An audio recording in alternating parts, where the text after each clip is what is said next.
ದುಡ್ಡು ಮಾಡಬೇಕು ಅಂತ ಯಾವತ್ತು ದುಡ್ಡು ಮಾಡೋಕೆ ಅಂತ ಹೊರಟ್ರೆ ಕೇವಲ ದುಡ್ಡು ಮಾಡ್ತೀಯ. ಹೆಸರು ಮಾಡಬೇಕು ಅಂತ ಹೊರಟ್ರೆ ಕೇವಲ ಹೆಸರು ಮಾಡ್ತೀಯ.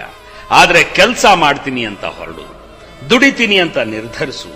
ಮಾಡೋ ಕೆಲಸವನ್ನೇ ಎಕ್ಸಲೆಂಟ್ ಆಗಿ, ಉಳಿದವರೆಲ್ಲರಿಗಿಂತ ಭಿನ್ನವಾಗಿ, ಪರ್ಫೆಕ್ಟ್ ಆಗಿ ಮಾಡ್ತೀನಿ ಅಂತ ಹೊರಡು.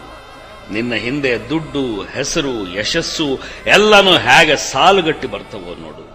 ಧೈರ್ಯ ಮಾಡು, ಸಾಹಸಿಯಾಗು, ಕ್ಯಾಲ್ಕುಲೇಟೆಡ್ ರಿಸ್ಕ್ ತಗೋ. ಯಶಸ್ಸು ಅನ್ನೋದು ಇಟ್ಸ್ ಸಾಧಕರ ಪಟ್ಟಿ ಒಂದ್ಸಾರಿ ನೋಡ್ತಾ ಹೋಗಿ. ಹಾಗೆ ನಮ್ಮ ದೇಶದ್ದೇ ಆಗಿರಲಿ, ಪಾಶ್ಚಾತ್ಯ ದೇಶದ್ದೇ ಆಗಿರಲಿ, ಸಾಧನೆ ಎನ್ನುವುದು ರಾತ್ರೋರಾತ್ರಿ ಎಂದೂ ನಡೆದಿಲ್ಲ. ರಾತ್ರೋರಾತ್ರಿ ಸಾಧನೆ ಆದ್ರೆ ಅದು ಯಾವತ್ತೂ ಉಳಿದಿಲ್ಲ. ಓದಿ ಓದಿ ದಡ್ಡನಾಗೇ ಉಳಿದ ಉದಾಹರಣೆಗಳಿರಬಹುದು, ದುಡಿದು ದುಡಿದು ಬಡವನಾಗೇ ಉಳಿದ ಉದಾಹರಣೆಗಳಿರಬಹುದು. ಏನನ್ನೂ ಓದದೆ ಬುದ್ಧಿವಂತನಾದ ಉದಾಹರಣೆಗಳು ಜಗತ್ತಲ್ಲಿಲ್ಲ. ಏನನ್ನೂ ದುಡಿಯದೆ ಸ್ವಲ್ಪವೂ ಕೆಲಸ ಮಾಡದೆ ಶ್ರೀಮಂತನಾದ ಉದಾಹರಣೆಗಳಿಲ್ಲ.